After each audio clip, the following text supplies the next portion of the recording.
Life is not about waiting for the wind to change its direction, but it is about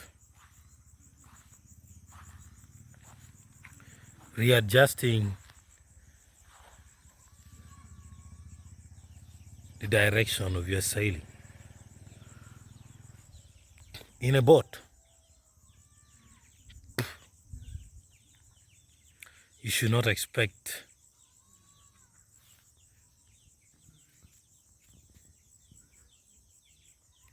the direction of the wind to change to your favor.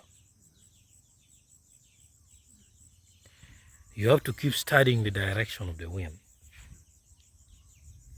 so that you sail accordingly. This is inspired by canoes which does not have engines and sailing sticks. Life is about learning and readjusting.